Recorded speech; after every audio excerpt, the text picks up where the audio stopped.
Hi everyone, welcome to episode 21 of the Startup Playbook Podcast. My name is Rohit Bhargava, and each week I interview successful founders, investors, and subject matter experts on how they got started, the strategies they use to succeed, and their advice to current and future entrepreneurs. In this episode, I interview Ben Sand.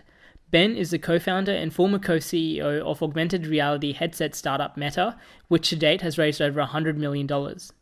Ben is now the entrepreneur in residence at Telstra's Muru-D Accelerator program, and in this interview, Ben shares the importance of intensity, what you need to do before building products, and how to reverse engineer storytelling. Without further ado, here is my interview with Ben Sand. Hi Ben, welcome to the Startup Playbook Podcast, and thanks for taking the time to be here today. Thank you. So for those people that aren't familiar with you or your background, can you share a little bit of your story and what got you here?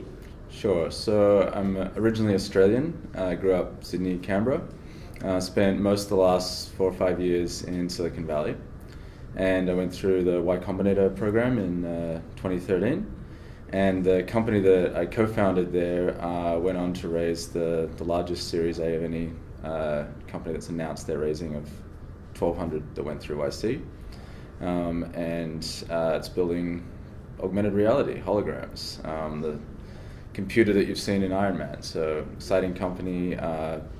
So far, Meta has raised about 100 million Australian and hired some incredible people like Soren Hane, who grew Atlassian from 10 to 100 engineers, Jace Hansen, who built the graphics in the Iron Man movies, Alan Beltran, who built the hardware for the Google Tango project, basically a self-driving car's worth of sensors in a smartphone.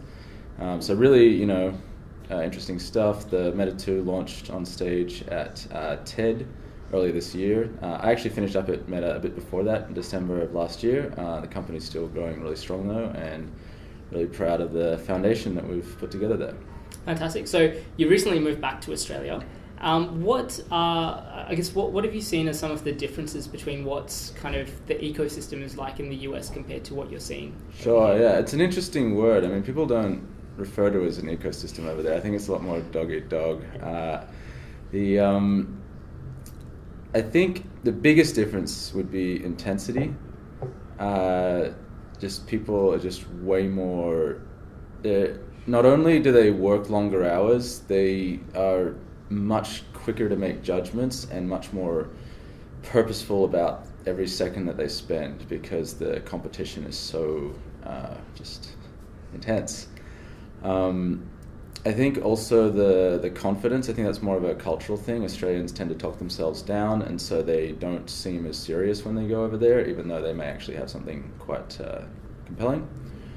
And then I think the other one is ambition, although I will say you get all kinds of different startups everywhere, but the most ambitious ones typically don't come from Australia. I mean, you just see some really cool ones like, Planet Labs has an Australian co-founder and things like that, but generally it's a bit harder to find here. Sure. And I mean, on some of those things that you just mentioned, one of the things that keeps coming up when I'm talking to investors and other people in the ecosystem is that there aren't enough startup founders here locally that are going for the really big problems and difficult problems. I was just wondering if you had any thoughts on why you think that is. Yeah, so I have a little page here. It's Australia's exports. So Australia has exported per year about $330 billion worth of stuff.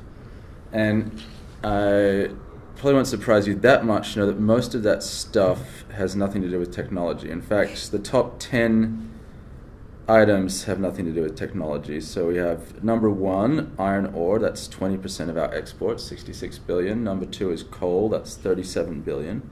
Number 3 is natural gas, that's 17 billion. I mean, you're seeing an economy that perhaps feels like it's like, a resource-driven economy, right? So it's basically, Saudi Arabia just in a different place. Like, we make our money by removing stuff from the ground and selling it.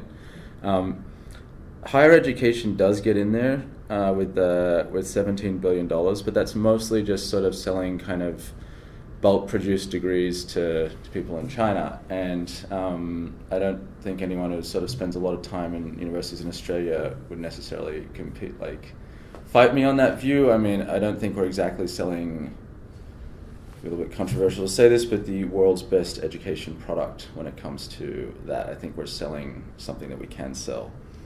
There's tourism after that, and then some more natural resources: gold, petroleum, beef. So we're actually doing some work there.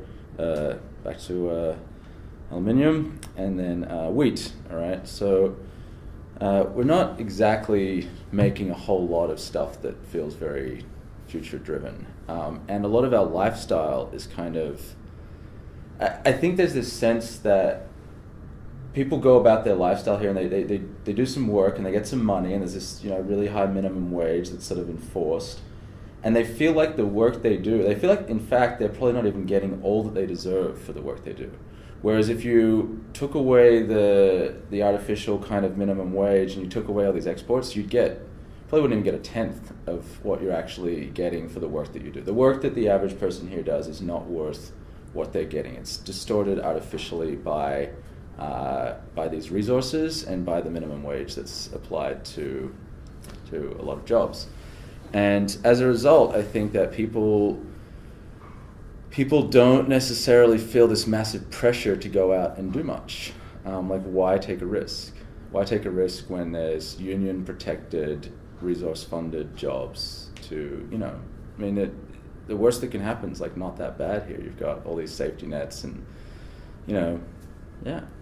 Yeah, I guess when talking to other people, a lot of it is sort of lifestyle, cultural safety nets and things like that doesn't give people the urgency to want to go out and try things. There's urgency is the perfect word. I was in the elevator the other day, and I overheard some people having a conversation, and there was 3 people, and they were talking about a new position, and one of them said to the other, "Oh yeah, have you done that new job description yet?" And I said, "Oh well, I haven't quite gotten to it yet." And they said, "Oh wait, no, there's no urgency." "Oh yes, there's no urgency." "Oh no, yeah, absolutely, there's certainly no urgency." And I was sort of feeling my stomach turn, and like that's a conversation you would absolutely never hear in an elevator in San Francisco. You would hear, "Oh, have you done the job application yet?" "No." "Oh wait, our company's about to go under."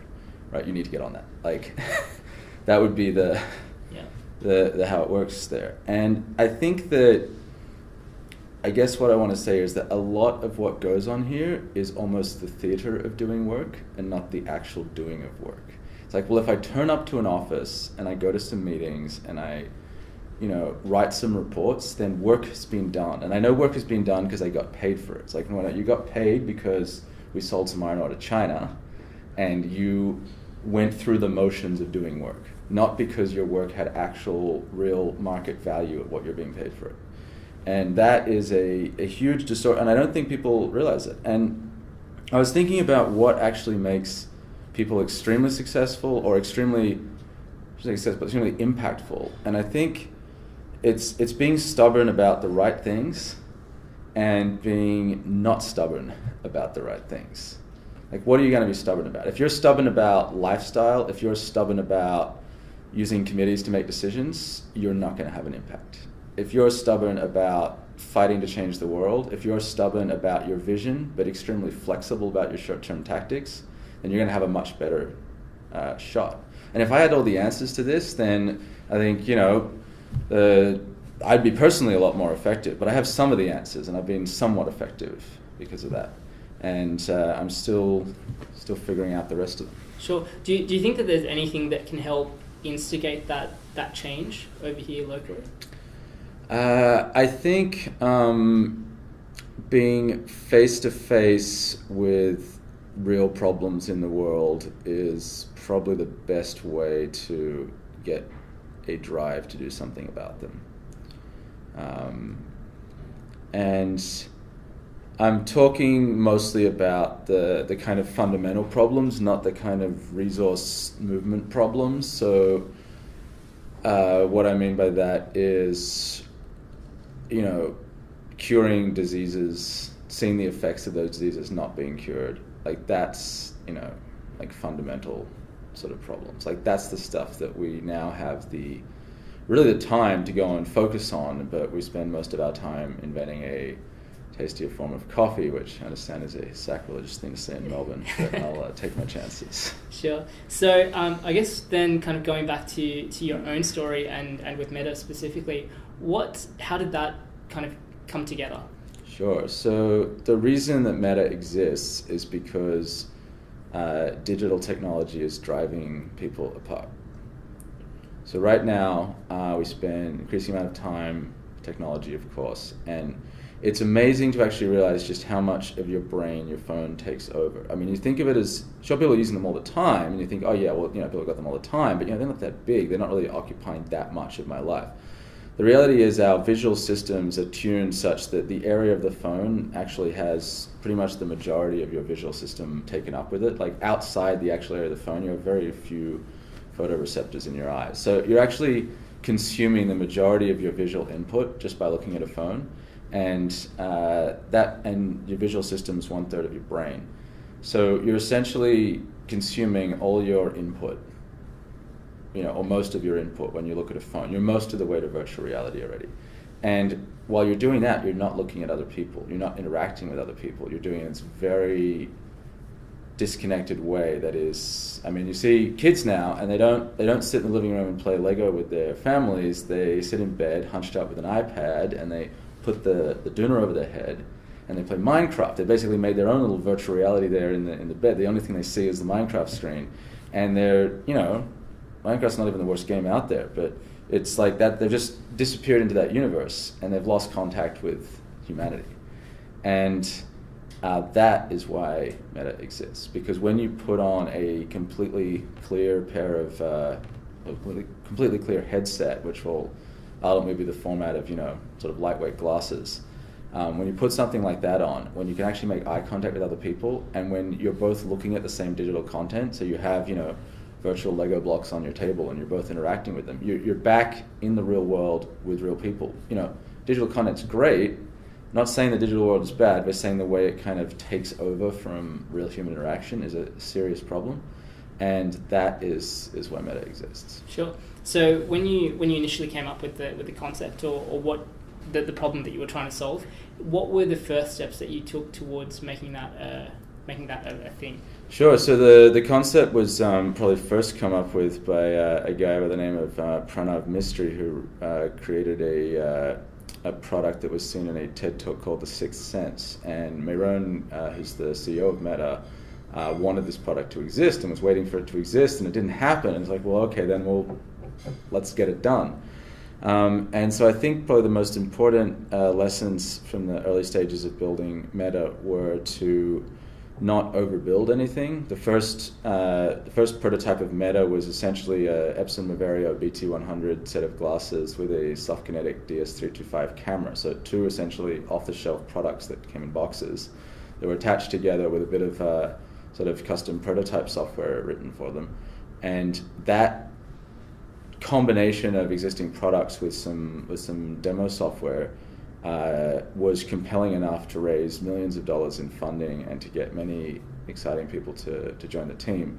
And that was much more effective than other things I've done where I tried to build the solution before I sold it, and definitely overbuilt for version 1.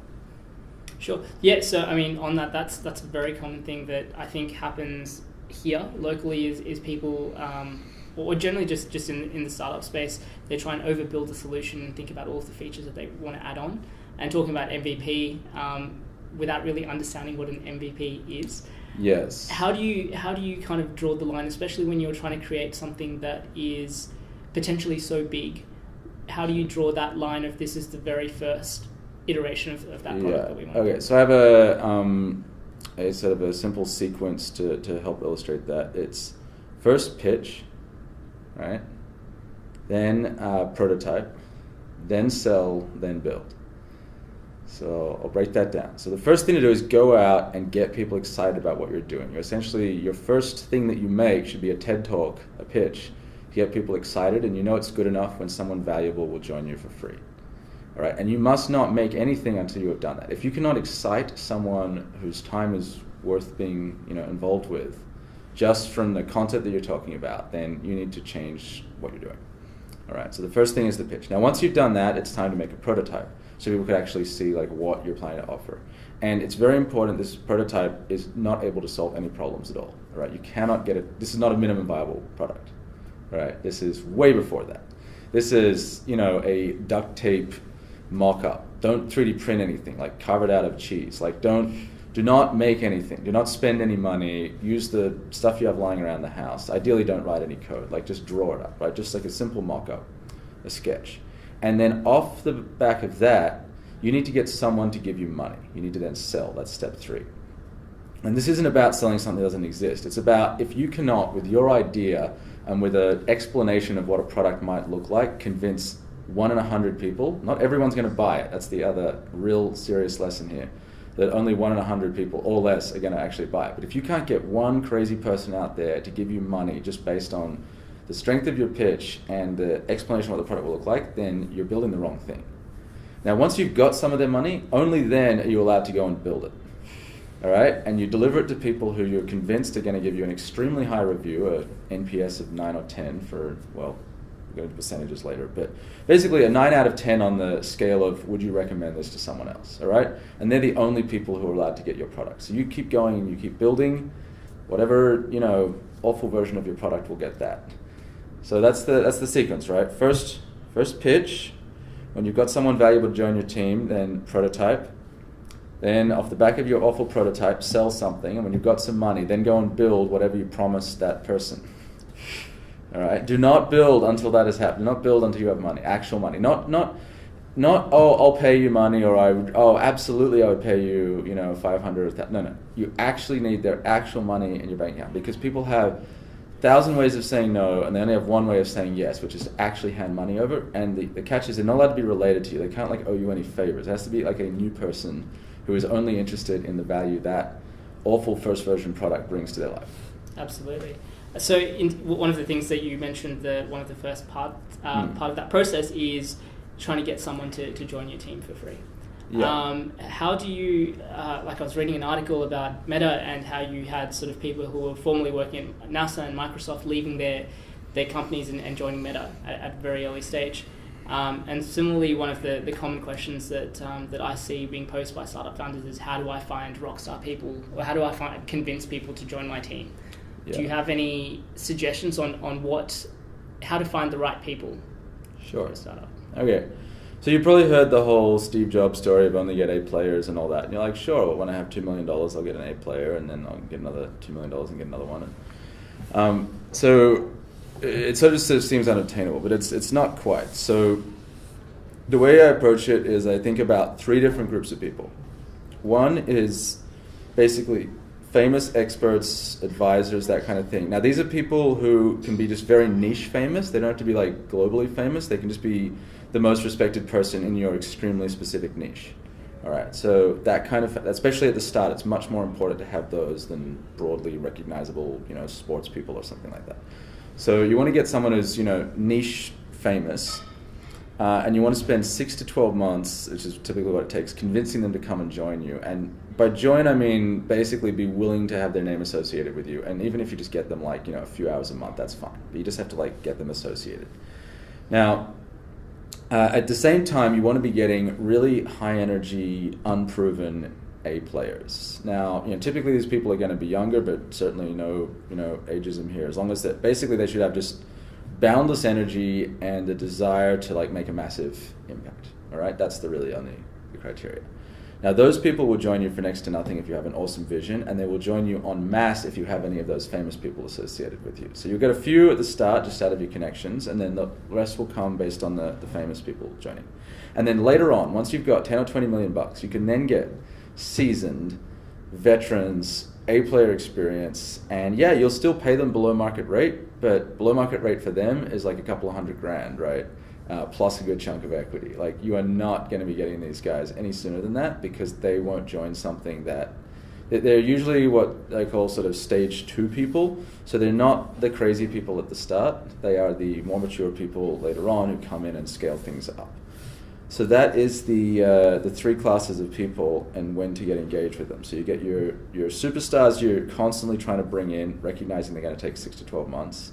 Your ultra high energy, unproven A players will come on board very quickly, but usually probably be pretty inefficient because they're unproven.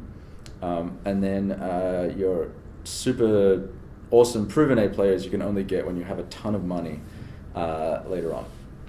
Now, how do you actually get those people on? So I have a few pieces of advice for that. The first one is do not write a job description, right? Write a love letter. Okay.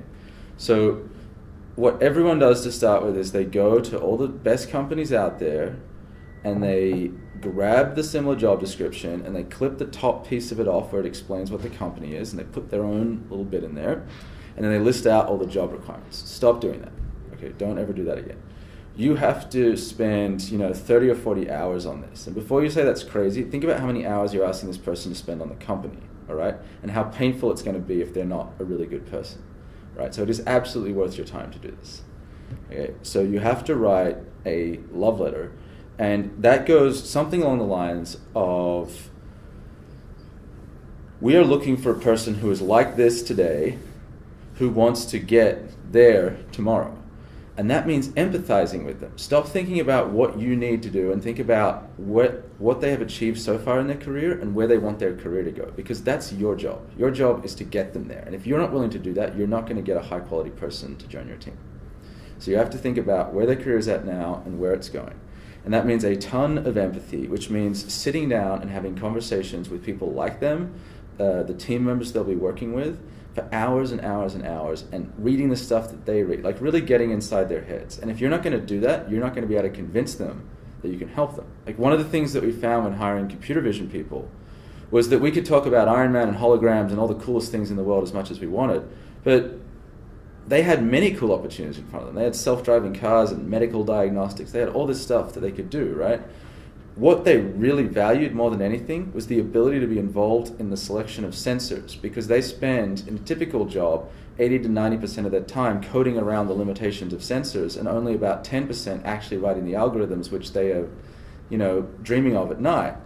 So when we said, hey, we understand that's an issue, and we want you to be involved in sensor selection, and we want you to be able to choose, all the, when you give someone a camera, like I would think you would want, a nice high resolution color sensor. No, that's not what a computer vision person typically wants. They want a low resolution, uncompressed, black and white, high frame rate sensor, right? So, at least for certain applications. And for them to be able to involved in the specific type and to make sure there's timing signatures attached to each of these frames and all these little sub requirements they have, and for you to actually understand those and be able to offer them, suddenly the best people in the world will easily walk away from what looks like a top company and come and jump on board with you, because they've now basically got a 10 times improvement in the quality of their work hours. And so they not only are they having a much better time, they're going to work way longer because they're staying up at night to solve problems they care about instead of coding around the limitations of poor quality hardware. So that empathy is really important. And then another one, and this is particularly helpful at the start, is to offer adventure. So when people came to join Meta, they didn't come to an office building. They came to live at a mansion in Silicon Valley with a military museum of 200 tanks around it. We had 5 rose gardens, we had day-night tennis court, we had 2 5-star chefs looking after us. And you think, oh wow, that sounds expensive. No, that's really cheap, all right? We paid probably 10% of what most people pay for real estate because we sniffed around to find the absolute best options we could. If you just walk into a regular office building, well great, you're going to look like another company and you're going to compete on a level playing field. You have to get creative. Why isn't your company on a boat? Why isn't your company, in a mansion somewhere? Why isn't your company, working out the back of a, giant limousine or something? Like, get creative, look at the options. When you go to get property, don't look on the rented, look in the for sale and find something that's crazy that's been on the market for 3 years that the owners are desperate to get some money for, right? Like, get engaged. And if you don't do that, then, you're going to spend a lot of money on average stuff. Absolutely. I mean, one of the things that kind of comes with that is people think about who they want, not necessarily looking at the other way and being something that's appealing to other people to want to come and join. Perhaps another part of that is having a problem that's either big enough or interesting enough, especially if you're looking on the tech side, to get a tech person interested. I think that pretty much any problem can be reframed that way, but you have to be willing to do that and actually commit to it as a founder. So, see a lot of companies that are just very literal, like we are making, a new coffee cup, and it's gonna put on a light to tell you when the coffee is at the best temperature to drink or something like that. And you're like, okay, well, you're gonna pay my market rate because that is extremely boring. But instead, they could talk about how, the sensory experience of consuming food is like our strongest trigger for memory, and making sure that's a positive experience for people will help be part of what creates the most iconic moments in their lives. And this is just the first of many steps towards that. And what they're really trying to do is make the entire world a collection of sensory experiences that are iconic and, as close to that sort of perfect impact as possible. And it might seem sort of silly to start with a coffee cup, but that's actually the best way to get their sensors, the first set of their sensors down, and people love coffee, and that's why we're starting with coffee, right? And I'm just thinking of that off the top of my head because there's a coffee cup in front of me.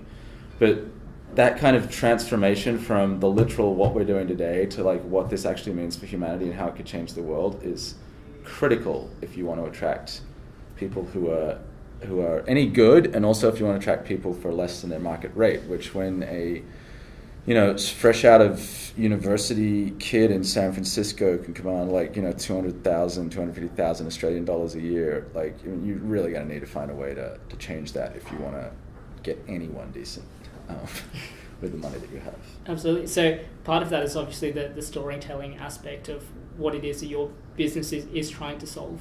Do you have any tips on how people can get better at storytelling or frame their business in a better way? Yeah, I think that storytelling is incredibly important. Terry Pratchett, the author of the Discworld novel, said that human beings shouldn't be called Homo sapiens, wise man. They should be called pan-narans, the storytelling ape, because that's actually what differentiates us most from other animals. And I believe that. I also think that people don't remember facts, they remember stories, and stories are extremely important. So I think part of it is actually convincing yourself, like being committed to storytelling, and that's two reasons I'm committed to storytelling. One, that it's essentially a lot of what we are as humans, and also without that chain of narrative events, we don't remember anything. So that's given me a commitment to storytelling. And then when it comes to actually telling stories, I mean, you've got to have a clear purpose. And for me, the easiest way to get that clear purpose is to just answer the question for yourself: what most frustrates you about the world? And my homework to anyone who cannot come up with a very compelling answer to that question is to go to a children's hospital and then see if you can still not come up with an answer to that question. So, basically, and what I'm saying there is, like, a lot of people think the way to get inspired is to go and talk to people who have achieved a whole lot. The actual best way to get inspired is to empathize with humans who are in some form of distress, all right? Because when you see someone suffering, unless you're a sociopath, you cannot, walk away without being somehow changed by that experience and want it to be different. And you're much better off going and touring a struggling community somewhere here or elsewhere in the world, or some people who are having some serious medical issues, and caring about what is happening to them. Right? That's a really good way to kind of develop your cause. And then your story is, what are you doing to address that? We are going to do X. It is the best first step towards our next two steps, which will then get us to solving this massive human issue that is emotionally, heart-wrenching. And so, but I can break it down into a few more specific steps for you as well. So if you want to tell a story, where I like to do it is, the first thing is figure out what you want someone to do at the end of the story. Do you want them to sign up to your newsletter, buy your product, join your company, tell their friends about it? Like, what do you want them to actually do? So you get your actual, what is your goal? And then do not work on any content. This is the most important piece. You do not start with content. You start with an emotional arc. So what is the emotional state that people are likely to be in coming in towards you? anger, frustration, apathy, hunger, I don't know, what is it? Where are they at emotionally right now? And where do you emotionally need them to get by the end of it? And what is the emotional journey you are going to take them on the way there? Because people do not remember what you said, they remember how you made them feel. So how are you going to make them feel? And you better start by empathizing or they're not going to care. All right? So you have to start by empathizing with how they feel right now. And once you have connected with them and then led them on an emotional journey and got them to an emotional outcome, then there's a chance they'll actually do what you want. Now that you have your emotional arc, you can then attach the elements of your presentation to that are actually going to do it, and then you can fill in the actual content after that. Sure. So, I mean, one of the big patterns that I'm kind of seeing from interviewing people like yourself through the podcast is really understanding people. Whether that's down to hiring, whether that's out to, getting your product out to market, or whether that's storytelling to try and convince investors or customers to buy in. It's really understanding people that kind of comes down to whether you're going to be successful or not. Again, is there anything that you yourself have personally used to get better at that particular skill? Oh, a ton of stuff. There's a whole school of thought around leading with vulnerability in San Francisco, and I absolutely love it. It's sort of connected with kind of mindfulness meditation. It's put forward by Stanford MBA program and the people who coach the San Francisco Giants and things like that. And basically what it is opening up your own fears and weaknesses so that other people do the same thing, so you can stop talking about surface level meaningless garbage and actually engage with the issues that are going on. So you'll be familiar with most meetings where everyone sort of talks about, oh yeah, so we're doing this, we're doing that, and here's the biggest problem in the project. But maybe you know one of the people in the meeting really well, and you know they're having a really terrible relationship situation that is just consuming all of their thought. And you know that anything said in the meeting is almost like insignificant, and really what's going to determine the outcome for the project is whether they can get a handle on what they're going through in their personal life. And when you lead with vulnerability, those kind of issues come up for everyone much sooner, and they're shared amongst the team so that people don't feel like they have to hide their lives from each other and that they're kind of just going through the motions at work. So this is actually quite challenging because the real essence there is in the title, lead with vulnerability. You have to do it first. You set the depth, right? So when you go and reveal what's going on in your own life, no one else is going to reveal more than that. So you as a leader have to be first, and you have to be willing to explain what's going on in your life that you're having challenges with. One of the exercises, the concrete exercises that I really like is called If You Really Knew Me. So you say, well, if you really knew me, you'd know that, last week I had this, challenging moment with my family, and if you really, really knew me, you know that I have a personal health scare that's going on. And if you really, really, really knew me, you'd know that I'm worried about my future in this job and like how that actually fits with my life purpose. And everyone's like, whoa, wait a second, what's going on? And then they go around and everyone does the same. And there's no requirement to share anything. It's just, you just say those words and then say whatever you feel like afterwards. And then people share stuff that is deeply personal, and you can actually engage with what's actually going on for these people. And there is an alternative to doing this, which usually involves taking people on an hour-long walk. And so that's extremely time costly and requires everyone to go on an hour-long walk with everyone else. So basically, what you could achieve in 15 minutes in a group setting by being a bit vulnerable yourself to start with would take 5 hours if everyone does on a one-on-one walk. Because usually when you go on those one-on-ones, people spend the first half an hour talking about garbage, and then only then do they actually say anything meaningful. And this is a way to cut straight to that. And it's very effective, and means that you're actually solving the real problems that are going on. Sure. And that's really kind of creating the internal team culture, right? Like that doesn't come from table tennis tables or arcade games. No, you're not going to get that with a table tennis table. Yes. So these sorts of things they're hard for people to do because they're confronting,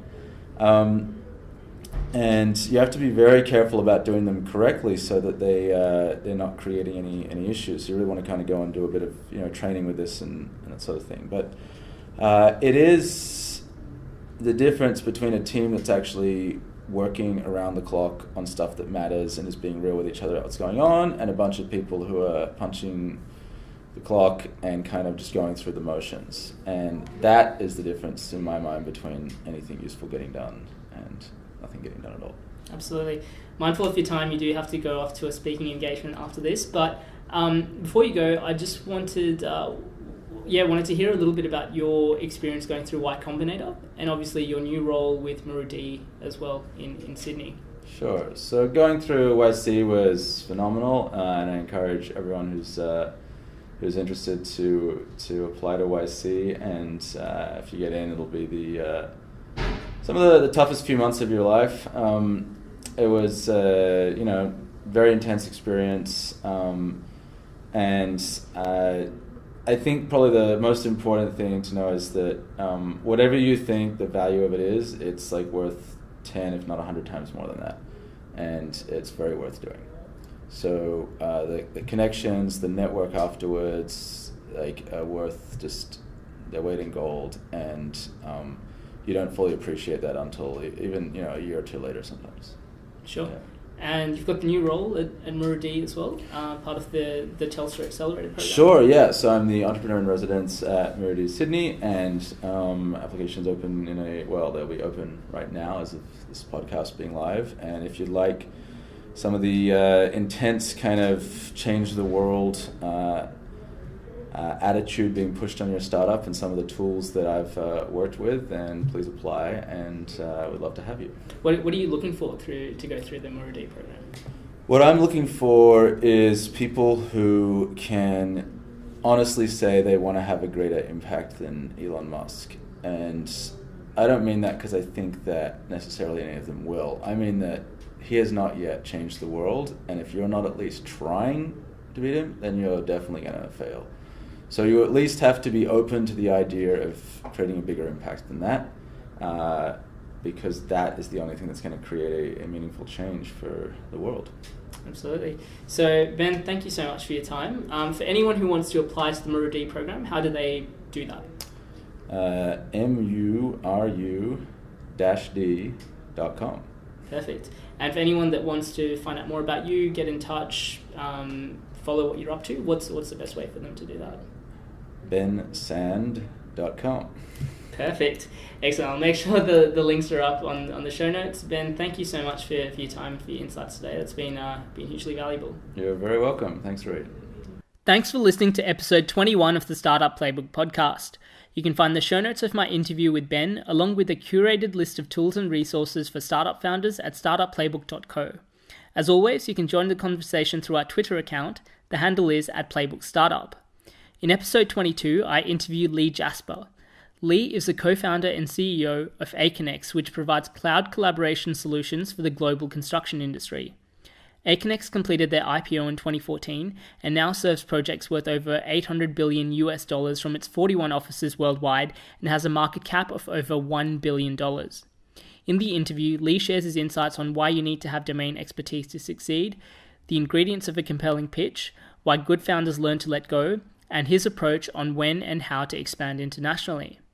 From next week, I will also be hosting live podcast sessions where you will get to see the podcast in person and ask questions and meet the guests yourself. Our very first guest will be well-known angel investor and founder of the Angel Cube Accelerator program, Adrian Stone. Go to startupplaybook.co for details or check out our meetup page at meetup.com/startupplaybookpodcast. Until then, don't forget to subscribe to stay up to date with our latest episodes. Thank you for listening, and I'll see you at episode 22 next week.